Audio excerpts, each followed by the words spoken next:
gorgeous. This young man has won the health song competition twice. He's a 5-time champion. CB Studio from the all janitorial premier.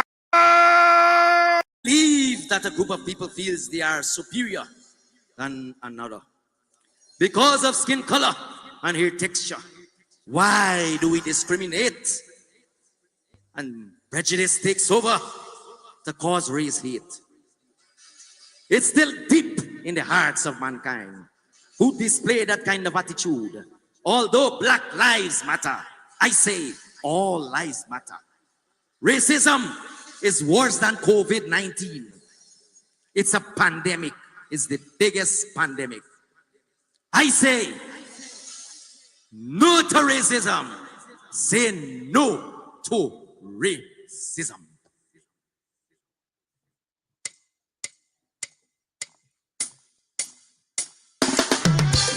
Hey! To all my wonderful people who are watching all over the world, Guyana, racism is a serious pandemic. We have to be very careful. The Creator created mankind to rule the earth. But when man controlling man, some get treated like dirt. Because of mankind's mentality and skin color, they classify the black skinned man as inferior.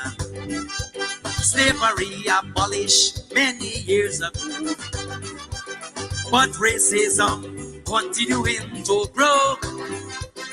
Racism is a crime to humanity. George Floyd's killing is an example for you and me. All you sing anything for me. No to racism. It's a heinous crime. No to racism. Take it off your mind. No to racism. Respect skin color. No to racism. Let's love each other. No to racism. Stop the racial hate.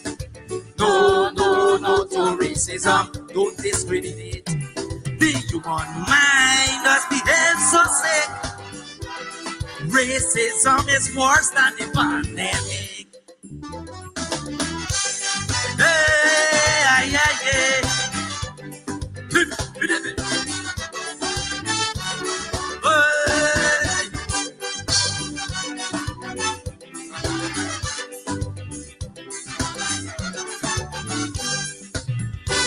Why the black skinned man has to feel so much pain?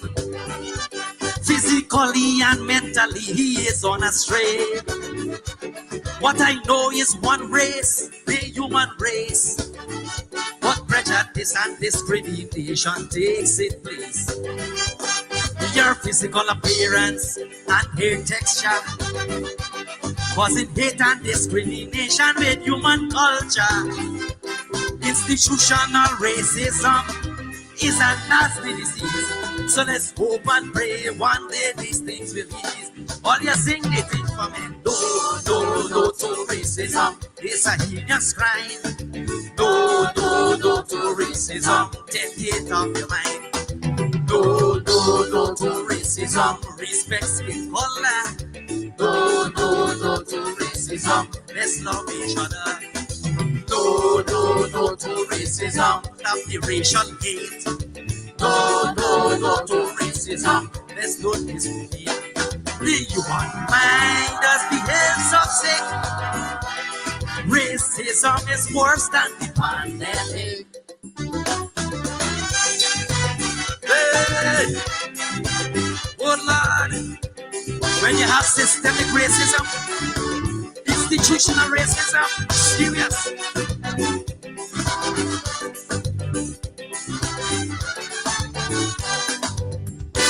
When a white police officer kneel on a black man, and the whole world in protest start to take a stand, with a slogan saying Black Lives Matter.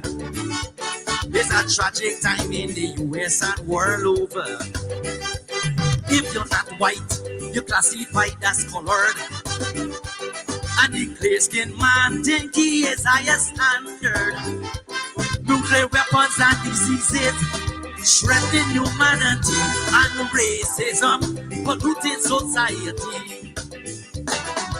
No, no, no to racism, it's a heinous crime. No, no, no to racism, take it off your mind. No, no, no to racism, respect skin color. No, no, no to racism, let's love each other. No, no, no to racism, stop the racial hate. No, no, no to racism, don't discriminate. The human mind, as the answer said, racism is worse than the pandemic.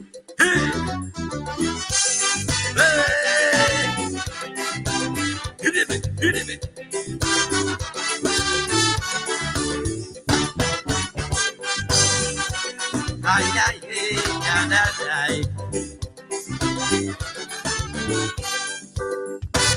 It's a system of advantage based on skin that creates violence and cause suffering. It causes division and hate among the human race. Just like COVID-19, race distancing is the case. All kinds of racism must be condemned. Black activists fought this system to the end. Malcolm X, Martin Luther King, black civil rights leader, Mandela fought apartheid in South Africa. What do you see? No, no, no to racism, it's a heinous crime. No, no, no to racism, take it off your mind. No, no, no to racism, respect skin color. No, no, no to racism, let's love each other. No, no, no to racism, stop the racial hate. No, no, no to racism, don't discriminate.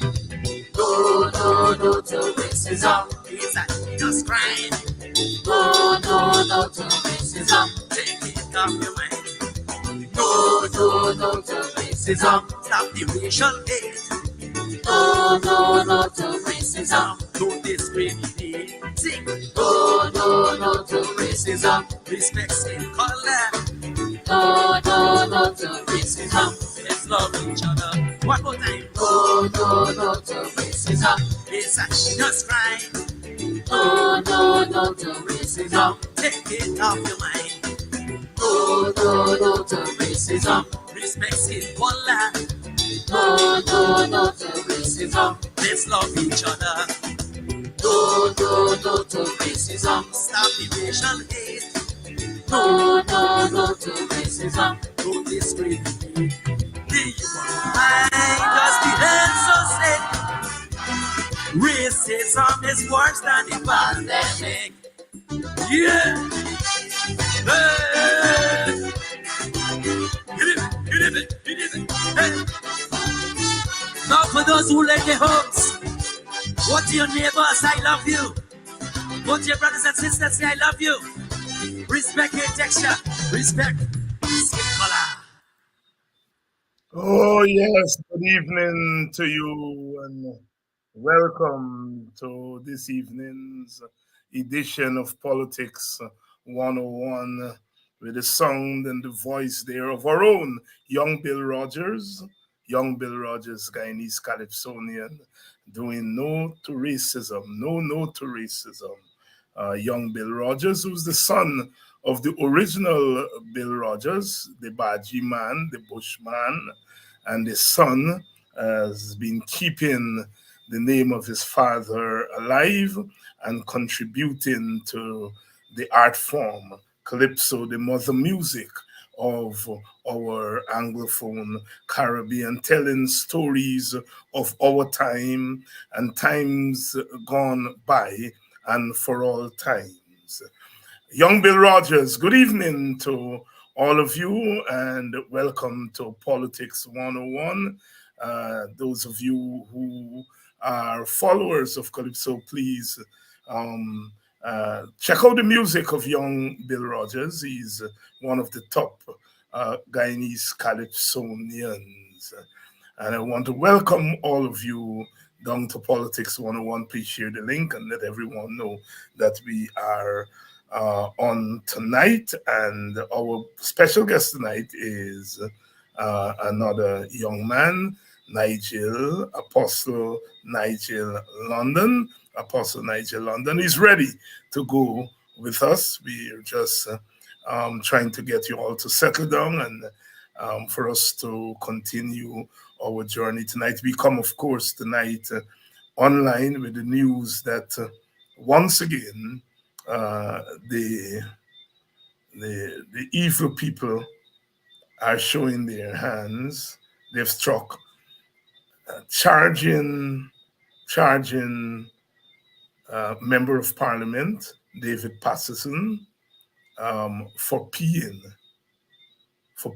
in public. Where are we going in Guyana? $200,000 station bail. Peeing in public. I have not seen the video and I don't want to see it. I just find it obnoxious that the police could send that file to the DPP and the DPP could recommend that a charge for indecent exposure be leveled against David Patterson. Right now, as you and I are speaking, a lot of men are peeing in public.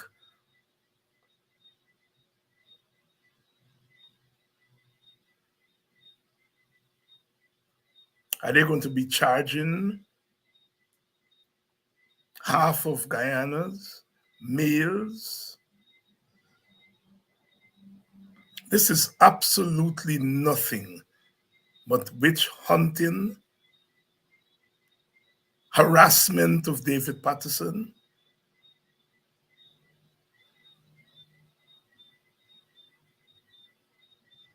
A member of the government, a man who is part of the government, was accused of raping a child.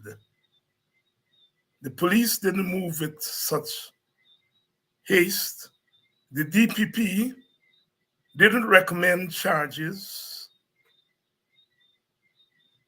But somebody from the opposition peeing an offense. It's not like this man walked around in the open, dangling his genitals. He was peeing at a fence that is commonplace. Now, whether it's right or wrong is another story. That's not what I'm talking about.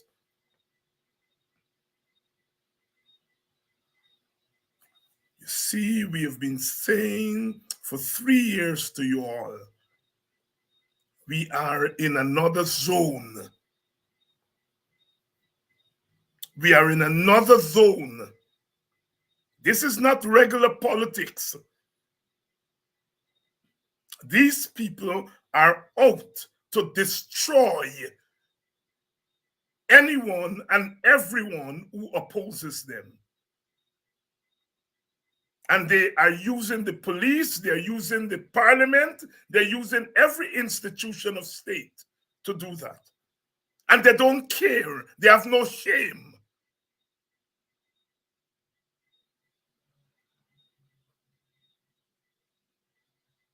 Where is the equal rights and justice?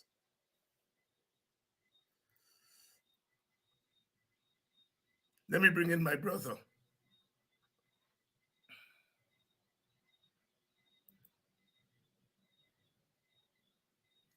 Good evening, Brother Nigel. Greetings to you, Dr. Hines, and to those who are viewing. I'm certainly overjoyed to have the opportunity to share, as always, this moment with you. And as you have rightly said, we are in a very, very serious and critical period in our country. And you could not have chosen a better topic for us to discuss, especially at this time. Thank you very much, my brother. You know, People talk about dictatorship in Guyana, and I'm making absolutely no excuses for any government. All governments in our post-colonial experience have behaved in many ways like the colonials, in the way that they have dealt with power. All governments. Mhm. They usually hold up the Burnham government as the poster boy for dictatorship. All right. All right. I fought against the Burnham government. Bitterly so. I never saw anybody from the opposition got charged for peeing an offense on the Burnham. If Burnham is the poster boy and the standard by which we are measuring dictatorship, let's go down the road. I am saying I never saw anybody from the opposition got arrested for peeing an offense on the Burnham. Pastor London, help me here. Help me. What's going on? I'm laughing because I'm trying to wrap my mind around what in the world could bring us to this place, where in 2023 we can sit live, potentially reaching millions of people if this broadcast goes viral and everything else. And we're discussing, as you said, somebody peeing on a fence. I mean, this is embarrassing for me to experience as Guyanese, as a Guyanese individual. It's a disgrace as to how low our country has sunk. And it is also, correctly as you would have said, highlighting the ills of this director of public prosecution. The public prosecution, this woman, I have said it and I will continue to say it, is a threat to our judicial integrity. Ali Haq is certainly misplaced. She is a misfit when it comes to the integrity of our judicial system. And the actions of the Guyana, I should say, some members of the Guyana police force must be brought to light in this situation, because I would have read Ronald Daniels, his representation as to what would have occurred, his report. And in reading that, I was alarmed and disgusted to know that members of the police force consider they're taking instructions from somebody higher up. Yes. In reference to matters of a male urinating, as you want to say, peeing on a fence. Man, what else is there for us in this country under this PP administration? It is disgusting and stupid. My brother, you mean the police have nothing else to do? Police just be peeing in public. Exactly. I have seen policemen peeing in public. That's the norm. It's sad to say for those who are watching from across the other countries in the world, especially the US and so on. For Guyanese males, that is almost cultural. It's a normal behavior for most of us. We do this. It's not good, but I'm saying it's just normal. That's right. And the other people that we've seen, even from the administration, what they call the government, from the PPP administration, they pull over sometimes in the highway, they're going through the trail and stuff, and they'll urinate in public. I mean, what? This for me is among the most stupid that I've ever encountered in reference to actions of the Guyana police force, and more so the director of public prosecution. Because how do you put a male on $200,000, a $1,000 bail for urinating on a fence, when if he were to be taken to court, the fine would not be $200,000 or anything close to that? This is insane. Brother London, what are we going to tell a little boy who's going to ask us, but 2 weeks ago, a minister was accused of raping a child and he never got charged. And here is another minister, because this was a minister, is accused of peeing against a fence and he is charged. What are we going to tell that little child? Well, I'm happy that you would have brought us to this point, because I have had interactions with members of the Guyana Police Force over the weekend, and I said to them in no uncertain terms that we are going to be equal in reference to how you dispense justice and you execute your responsibilities and your duties. So if Dharmlal is free to walk into Brig Dam and walk back out within hours, every other male Guyanese who commits any crime that's remotely close to that would be treated in the same manner. And the officer said to me that he understood my position, he understood my being upset, but of course he said he got instructions from higher up. I said, I don't care how high it goes. You have presented to all Guyanese, as the Guyana Police Force, you present to all of us that Dharmlal was treated in a manner that is special to some extent when compared to other people. But here's the catch. In reference to Dharmlal's situation, the law that now is, the act that was presented by Priya Manik-Chan in Parliament, the bill, is clear that as long as there's a complaint level of that nature, he has to be charged. So there was no choice as to whether you should charge him. In the case of Patterson, a choice could be made as this, okay, were there children around? Was there a crowd around? What exposure was there? Many questions can be asked. But in Dharmlal's case, the law is clear. There doesn't even need to be any evidence given by the girl. As long as there's a complaint of rape, and in this case, buggery as well, Dharmlal was supposed to have been charged. He was not charged. So a child who's asking me that question is a child who should be informed that there would have been, in many instances in Dharmlal's situation, dereliction of responsibility in members of Guyana Police Force's part. And in the case of Patterson, you're seeing there's a rush, not to justice, but in this case, a rush to vindictiveness being executed against a man. This is not about justice here. And to know that Dharmlal... And I'm very glad you said that, my brother, because, look, this is not an issue about peeing. People are saying that, well, there are no public convenience around the place. We know that. And I don't want to get into that discussion. This is about how you dispense justice. We're making a comparative analysis of how our institution of state, the coercive arm of the state, is discriminating. This, you see, where I want you all, and I keep saying that over and over to those of you who are coming on this program. I'm not into an individual and whether peeing in public is right or wrong. That's for another program. What we are talking about here is how the institution of state, the police force and the DPP are treating with dispensing justice. And that's where I want us to lift our discussion. Am I wrong, Brother Nigel? No, you're not. And permit me to please highlight this fact as well.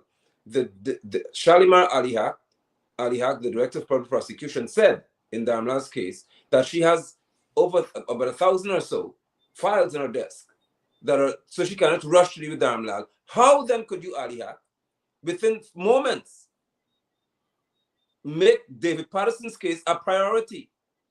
These are all important points to note, because there's a system at work here, and the system is clearly demonstrated to us that the African Guyanese, or the opponent of the PPP Civic Administration, shall be dealt with, and in this case, with the usage of the Guyana Police Force, the Directive Public Prosecution Office, and any other arm of the state that is willing to participate in the injustice meted out against Guyanese, especially of African descent, and those who oppose the PPP Civic. And that has to be called out. This is not about, again, I'm saying to you as a grown man, I would not sit here to discuss whether someone should pee in public or not. I mean, how much lower can I go? I'm not doing that. But we have to discuss the reaction to it, and the fact that it was not a junior rank, according to Ronald Daniels, who was dealing with Patterson. It was not a junior rank. So they brought out someone in a khaki attire to address a member of parliament who happens to be a part of the governance of this country. And someone who's a lawmaker, a legislative partisan, is being told by one in khaki, listen, this order to deal with you came from higher up. So how much lower can we go? When you're going to exercise so much energy, expend so much energy to deal with a man who you know is labeled as an opponent of yours, and then the director of public prosecution could bypass every other file on the desk apparently and get to Patterson immediately, but she could not have done that in the case of Dharmlal. And that warrants her being addressed. And you know, opposition leader Norton condemned the police and the DPP. And who else is going to answer and pass judgment? Jagdeo. Jagdeo. This man is above the law. Brothers and sisters, do not get into this business about whether peeing in public is wrong or right. That is not the issue here. That is not that's what they want us to discuss. And that's what we ought not to be discussing. We ought to be discussing here. Here are two men. Both are part of the governance of this country. Brother London said it. An opposition lawmaker is part of the governance of this country. The Minister Dharamlal is part of the governance of this country. Here are two men. One from one party, one from the other party. One of one ethnic group, one of the other ethnic group. And they're both accused of offenses. One with a high crime and misdemeanor. High crime. And one with a low crime. And we are looking at the way the institutions of state dealt with the two cases. Yes. Clearly, it's discrimination. Clearly, it's discrimination, and that is the issue here. And somebody like Jagdeo, instead of bringing some sanity to bear on this issue, just as he did with Ogunse, just as he did with Lowenfield, just as he did with all the opposition men and women, he is pronouncing on these matters. He is egging the police on to go after opposition people. My brother, we are moving into the emancipation season. And I know you got some issues with that term. I do. and the more I think about it, you have every right. And you are justifying having issue with that term. If what we are seeing in today's Guyana, the behavior of the state exactly towards African Guyanese, are we really emancipated? Very important, Dr. Hines, and I'm happy that you have recognized my position in this equation, and this matter, because words mean everything to me. I exist because of words. Everything we do has something to do with words. If I want to eat something, I have to think there are a group of words in my mind as to what I'm going to eat. So when I think about the term emancipation, there's most people I know would speak to it as just being free from slavery, because that's what it's been injected and infused into our minds, into our psyche, that you have been emancipated because master no longer control you and call you a slave. But are we truly a free people if an African Guyanese man is being treated like David Patterson? Because emancipation, Guyanese brothers and sisters, speaks to political freedom as well. It speaks to social freedom. Do we have political freedom in this country when the likes of Jagdeo can function the way he does at this time and can be so high-handed and crass in his approach to injustices meted out towards Guyanese people? Do the African Guyanese have political freedom and economic freedom? If the PPP would have said it, and I watched the broadcast where they said to us plainly that African Guyanese are not bidding for these super contracts. One of them told me that African Guyanese would never be able to bid and successfully bid or win a contract to the tune of billions of dollars. They said that to me.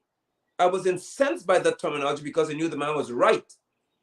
And I was incensed because I understand that the African descendants in this country are not truly emancipated people unless they are emancipated mentally first. We have to accept as a people that in many cases the issue lies in our head, because we've allowed persons to trample on us in many instances. Not we, but they, I should say.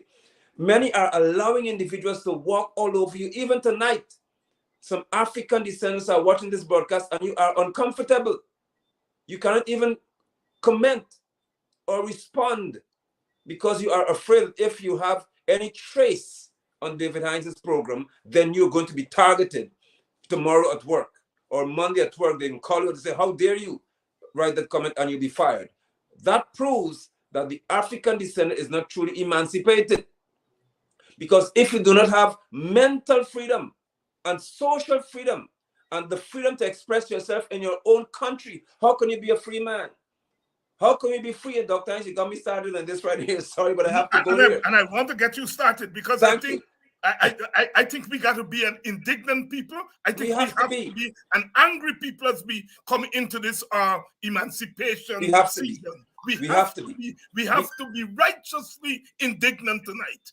Thank you. And thank you for the freedom. Because how do we have African people in this country being all hyped and excited about Barbie? I mean, what is wrong with you all? Adult males. And Barbie has nothing to do with African descendants. This whole movie nonsense. Understand what people are doing to you. There's a system in place the world over to say that we're going to examine how easily we can control the minds of individuals and suppress many of them.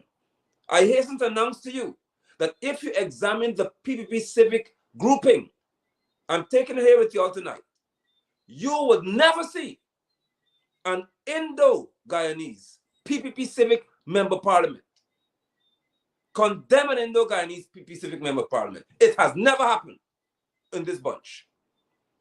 Even with Damlal, they didn't try it. Among their key supporters, they wouldn't do it. But what do you find? The PPP African descendants have to condemn you and me to remain faithful to the PPP. What does that tell you about us? I'm not talking about the Indo-Guyanese now here tonight. What does that tell you about us as a people? When we believe that the only way that we can be accepted in a group is if we crucify our own. Look at the members of the Guyana Police Force who are being sent out to attack us more than anybody else.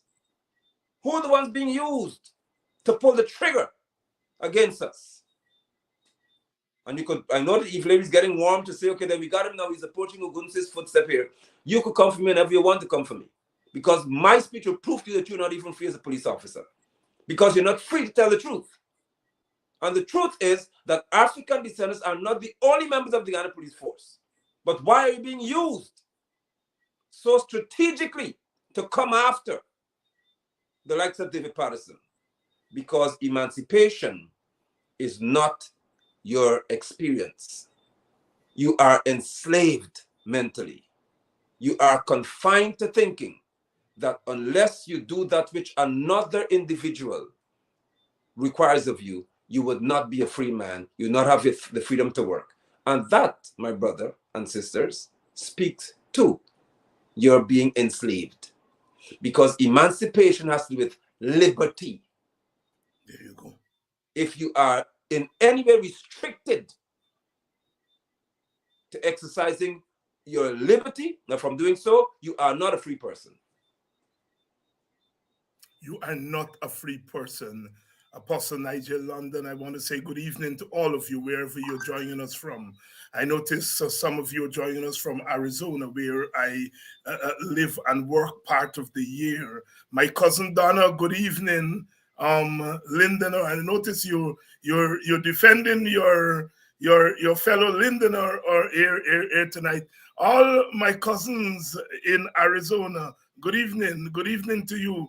Cousin Donna of Arizona via Buxton and Linden. Sister Donna, the Jonas family there in Linden. And my cousins from Buxton and Arizona. Good evening to all of you. All of you are joining us from all over Guyana. Good evening to you from Mahaica. You're from Linden. You're from Buxton. You're from up there on the quarantine, 51. Come right down, Riverton, New Amsterdam, down the river on both the east side and the west side, Ithaca. All those people, west side, welcome to Politics 101. Look, one of my friends called me today and asked me if I'm going to talk about this thing tonight. I said yes. He said, you know, David, if the police they charge you for peeing, David Patterson want to be on the air defending you. I tell him, I said, that's not my issue. Correct. As a black man who has benefited from the dignity of black people, whenever a fellow black man, woman, or child is under attack, I don't worry about whether he or she would have defended me. I have a moral and a cultural responsibility to defend them. And I'm defending David Patterson here tonight, not because of David Patterson. I'm defending David Patterson because in going after Patterson, they're going after me. They're going after every single black man and woman and black boy in this country. And I ain't worrying about whether David Patterson would have stood by me. I have my view on that. I know David Patterson. I can call him a friend, but that's not the issue here tonight. The issue here tonight is that this country, to which Patterson's foreparents are given so much, this is the thanks they're giving us. One of another group is accused of raping a child. One of another group is accused of peeing. And they've brought down the law on him and used the law to get the other one off. As black people, as poor people, we have got to see past our petty prejudices and understand that the entire state is being brought down on black people and people who are opposed to the PPP. And that includes some people who are not black. Right. All right? Pastor, you've raised some very important points about emancipation. What is the meaning of emancipation? You've gotten to that. And, you know, part of what slavery was about the fact that in some people's mind, black people had no soul. No soul. And that is why we have always responded to them by affirming our soul, whether it's in our music that we call soul music, or in our food that we call soul food, saying that we do have soul. And the way they've treated David Patterson or Ogunse, the people of Amelia Ward and the people of Moko, and those people who were vending in front of the hospital, the way they've treated Lowenfield and Myers, the way they treated that young lady who that man spat in her face, spit as we would say in Guyana, the way they've treated the young lawyer woman who was just telling her client what to do, they lock her up. They have no respect for us, whether we rich or we poor, whether we are lawyer or we are constable, whether we live in Linden or we live in Georgetown or anywhere in this country. It's an assault on the black soul. Pastor London, Walter Rodney said, if someone uses my race to dehumanize me, I must use my race to humanize myself. Over to you.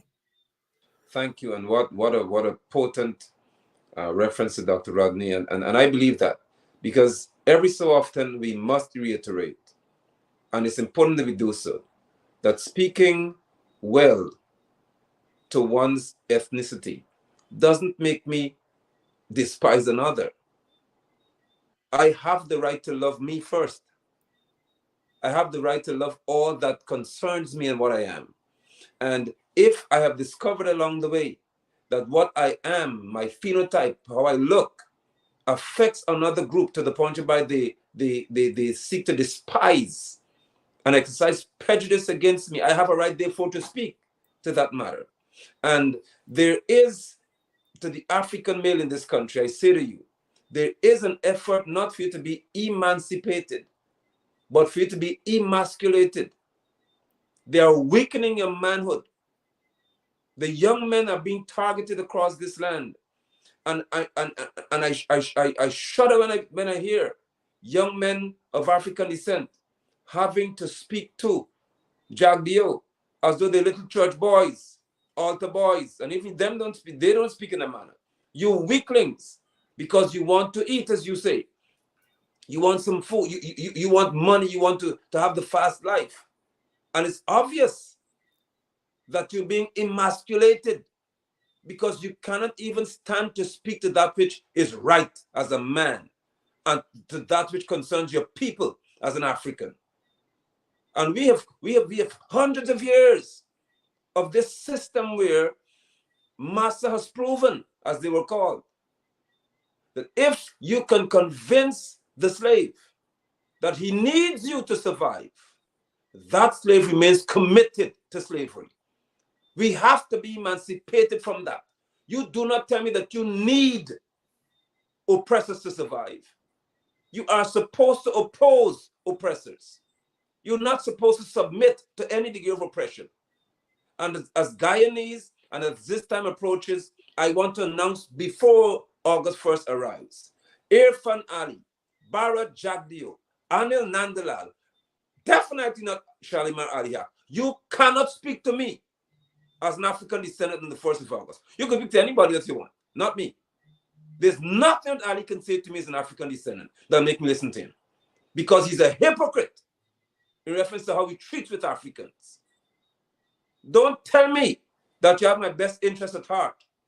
And then we can see where communities that are predominantly African are being suppressed to the extent that when you come to announce that you're going to fix a road, it has no sidewalk, it has no proper drainage, some asphalt is just thrown there in a haphazard manner.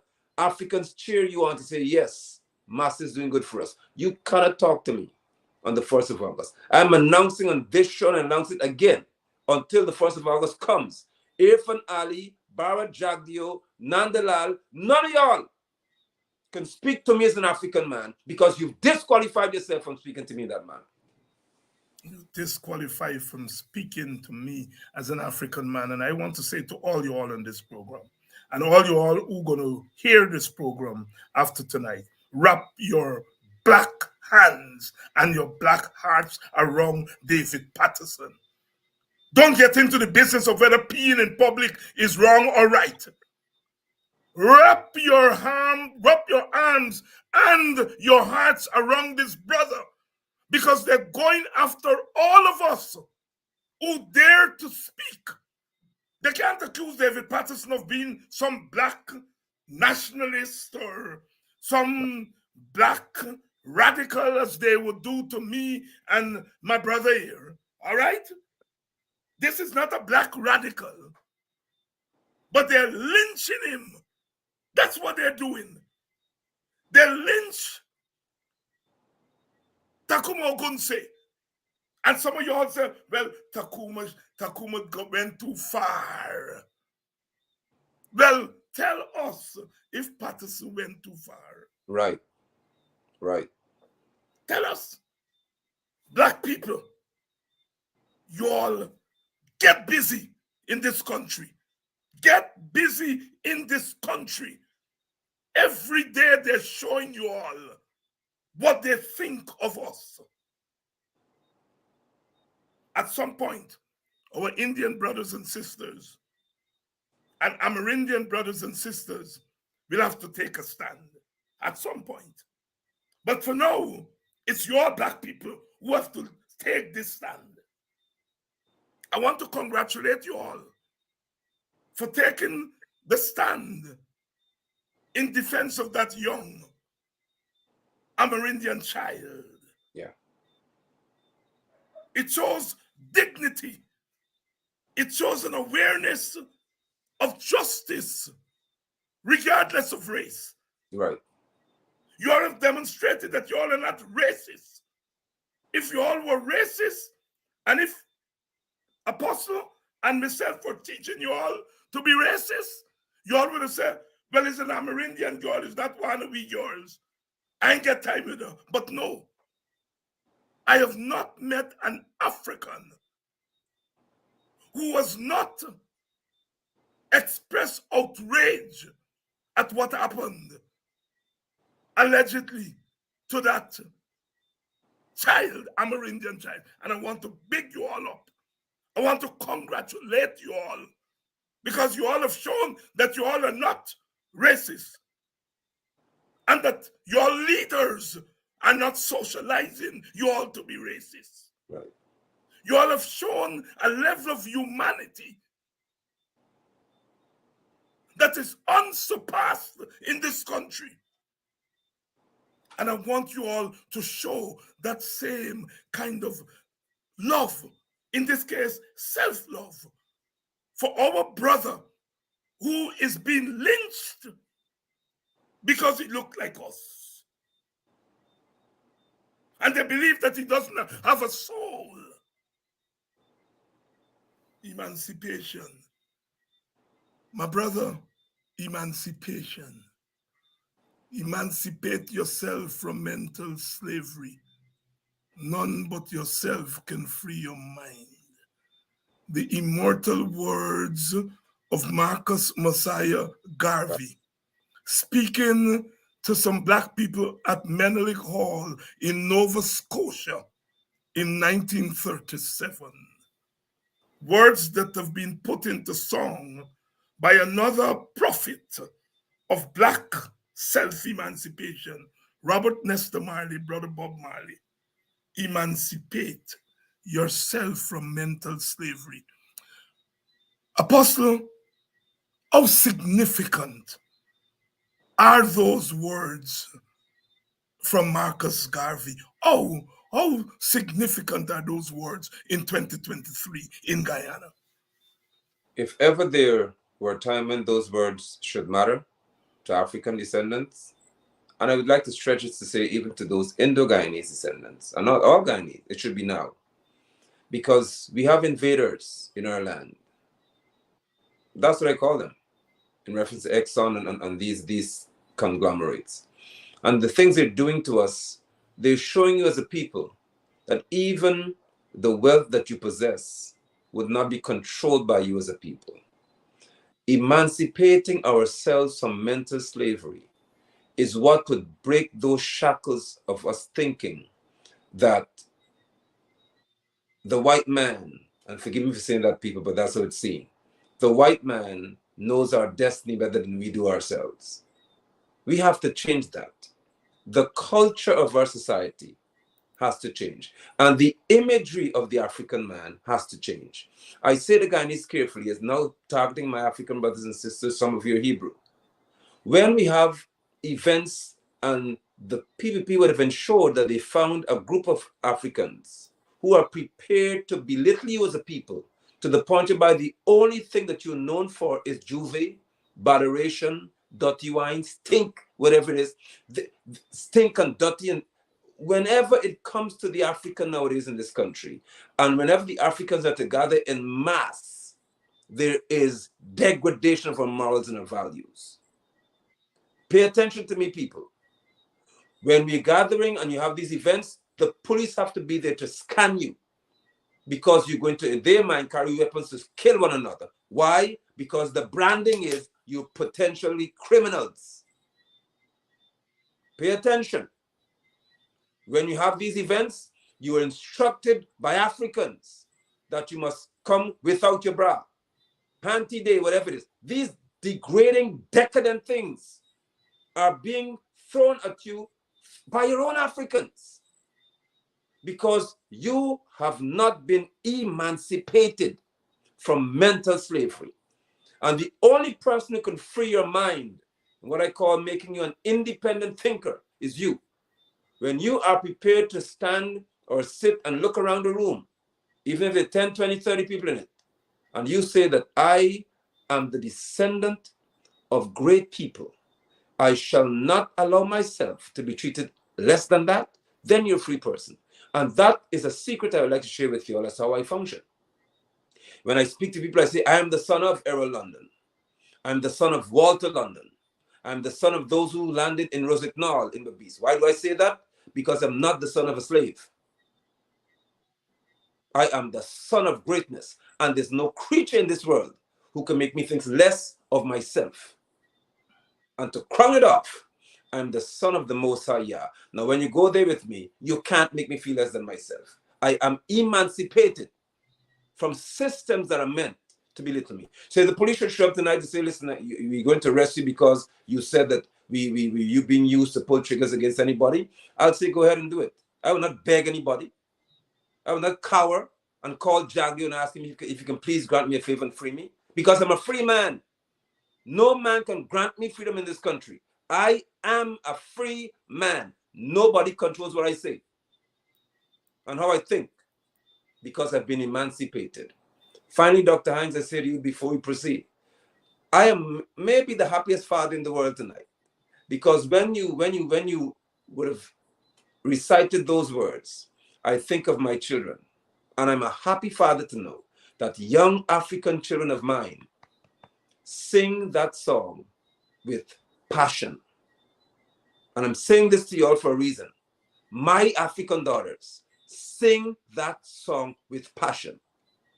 Let me tell you, their hair is locked because they're Africans. I don't challenge them when it comes to their Africanness, because they've sung the song, emancipate yourself. When my daughters begin to sing that, even my little son, I look at them and I said, my generation is safe, because they understand that it's not boom, boom, boom, boom, bam, bam, bam, bam, bam. No, no, no. They understand that that song, those words from Marcus Garvey, applies to them now. They're singing songs of freedom because they're free children.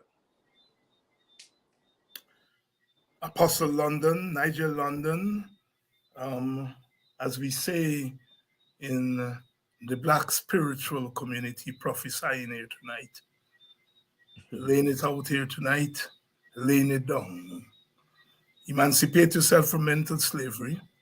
We in Buxton are going to do that, as Black people all over Guyana are observing the anniversary of that moment when we tore down the walls finally of the horrible slave plantation. And as Brother Stokely Carmichael said in 1964, after the passage of the Civil Rights Act, the media asked him whether there is something to celebrate. He said, maybe, but we Black people have always known that we were free. Right. It's white people who didn't know that we were free. Exactly. So that Civil Rights Act was for them. We always knew we were a free people with a soul. And that is why moments after walking through that gate, we were able to buy real estate and create villages, humanize the wild coast, and make Guyana a habitable place for human beings to inhabit. And because we are a people with souls. We must not permit anybody in 2023 to treat us as if we don't have souls. We must not make excuses. I love Black people, but sometimes we make too much excuses for other people. We caught one of them saying that the Hindu religion represents a superior culture. We caught him. This is a man who dared to preach to Black people, to tell Black people that they got to they have to pull themselves up and get into business and so on. To preach to us. To preach to us. While when he's preaching to his people, he's telling them they're superior. Who wants to tell me that I must tell my people to embrace neoliberalism? And he's telling his people to embrace their superiority. You all hear us tonight. Hear us tonight. Hear us tonight. You all better get busy, better get angry at this country for what it's doing to your sons and your daughters, your mothers and your fathers. We're going to be at the Buxton line top as usual. Yoruba singers are going to be in attendance. Buxton Fusion drummers, Buxton Pride Steel Band, other artists from the village and outside of the village as we ring in the African New Year. And then on the 10th of August, we're bringing a big cast to Buxton to address the issue. We are saying from Buxton that we have to center racial equality in an oil-rich Guyana, centering racial equality in an oil-rich Guyana. We're bringing them to Buxton. Apostle London, your invitation is in the mail. We have invited Nigel Hughes. We have invited Nigel London. We have invited Roysdale Ford. We've invited Vincent Alexander. We have invited Paul Slow. We have invited Sister Olive Sampson.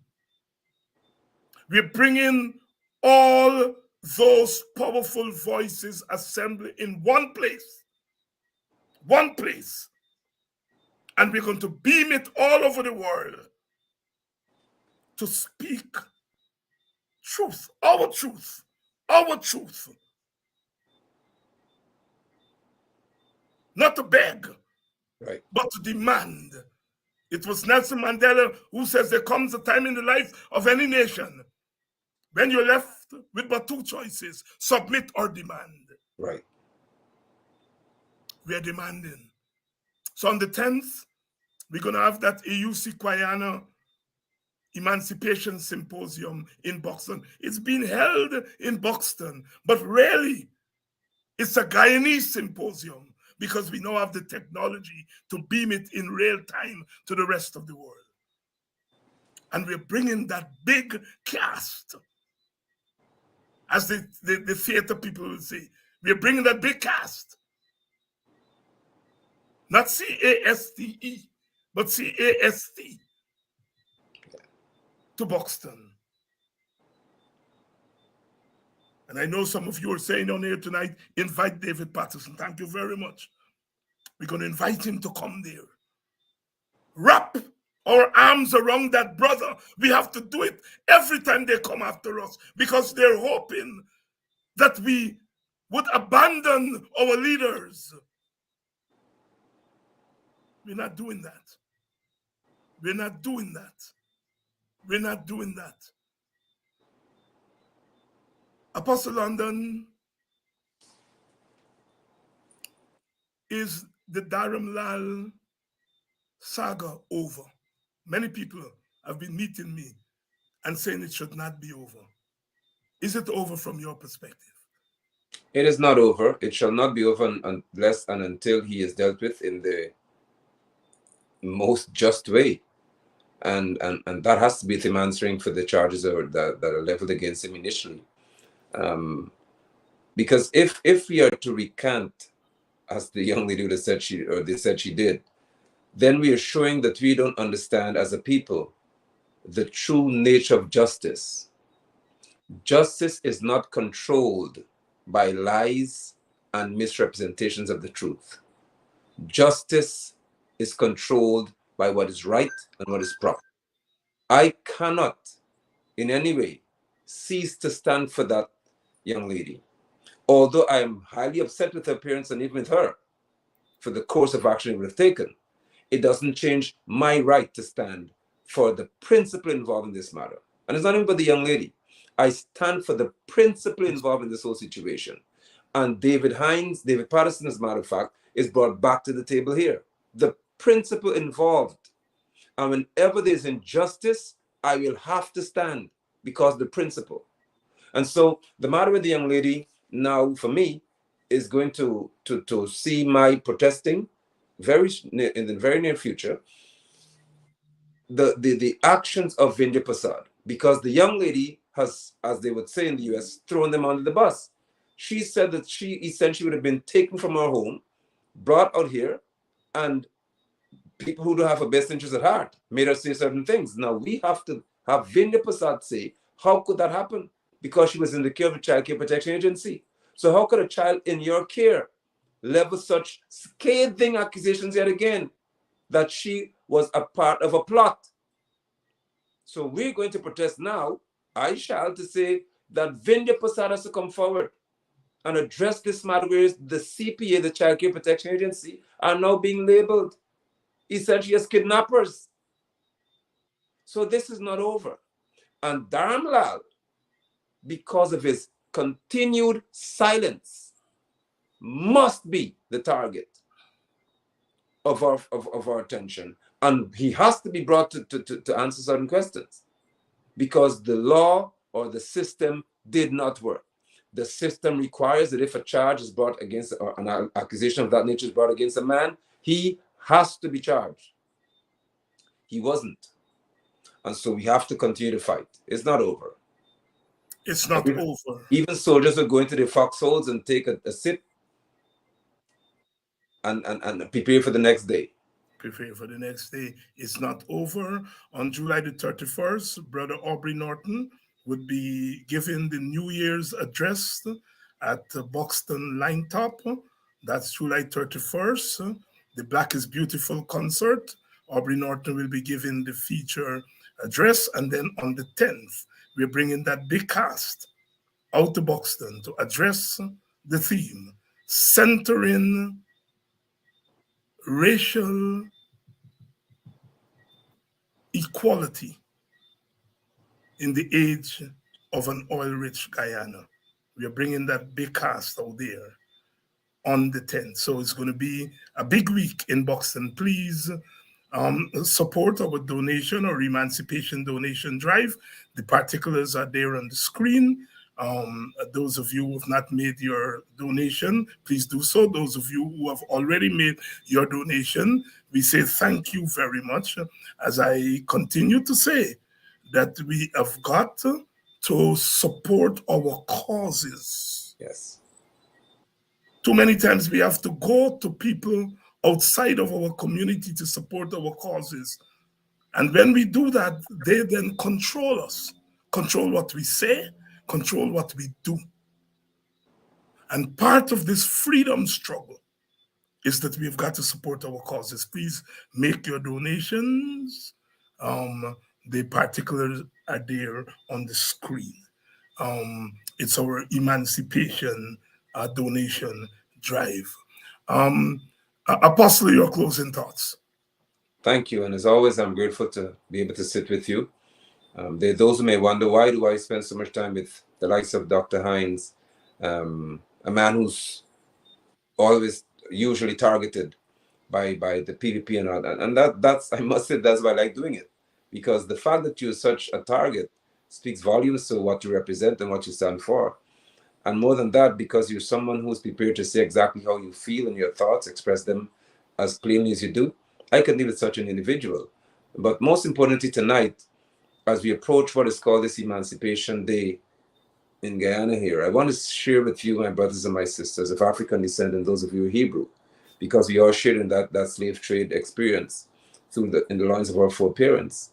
Wherever there is a plantation, there has to be a revolution. And I want to say that to you very clearly, repeat what I said to you. Wherever you see a plantation, in reference to what our forefathers went through, there has to be revolution. Emancipation cannot come with just singing Kumbaya.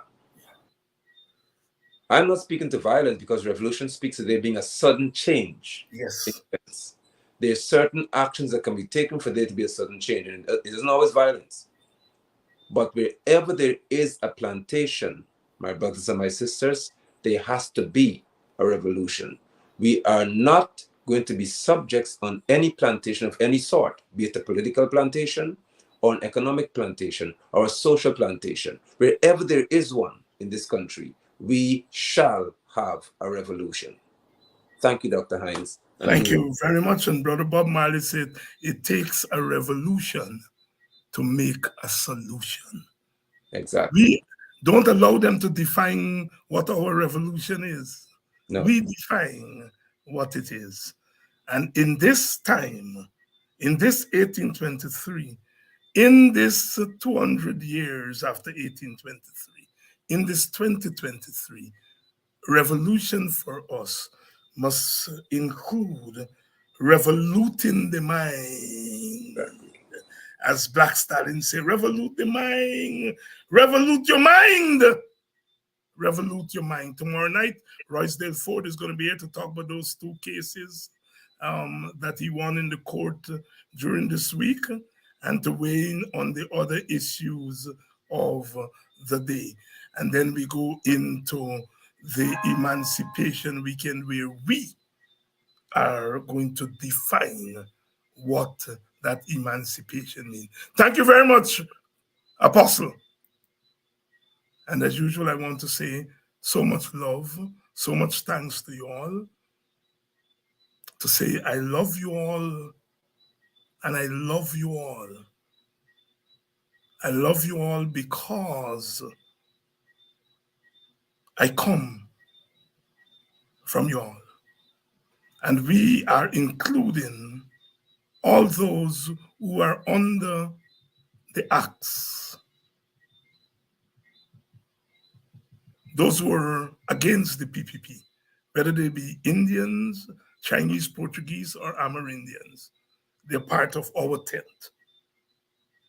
We African people must defend our dignity, defend our soul, defend our piece of earth. But we must also protect those who stand with us in the political struggle against the PPP. Our struggle is not only political, our struggle is cultural. Our struggle is cultural. Our struggle is ethnic and racial. But we also recognize those who are struggling politically against the PPP, and we embrace them.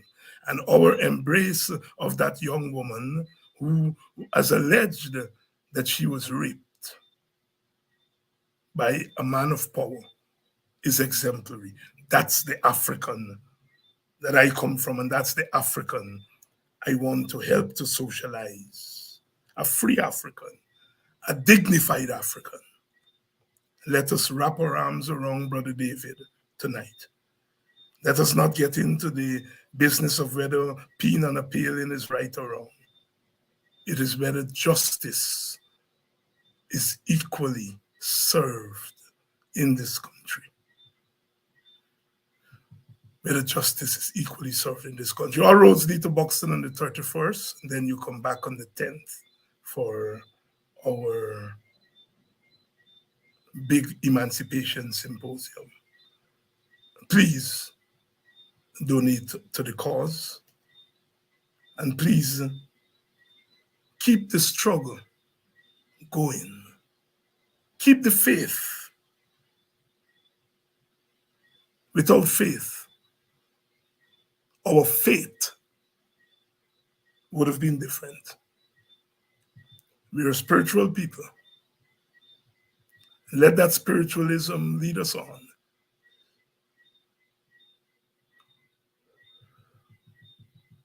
Let it lead us on as we confront the might of the evildoers. Let us not be cowards. Oh, the poet, our poet, said, if we must die, then let us nobly die. That even the monsters we now defy shall be constrained to honor us, though dead.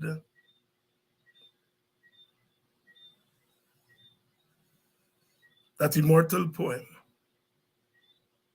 if we must die, let us nobly die.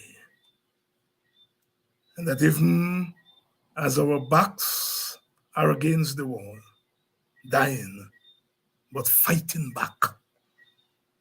That's what they don't want us to do. Fight back. The story of emancipation is not just a story of the horrors of slavery, but it's a story of overcoming the horrors of slavery. We are a free people. We are not slaves. We were never slaves. And those who are plotting to treat us as slaves in modern day Guyana, their days are numbered. When we move together, we have moved mountains. When we move together, we have moved dictators. When we move together, we have dismantled institutions of evil. When we move together, we shall put an end to modern day apartheid in Guyana. See you all tomorrow. Royce Ford is going to be here.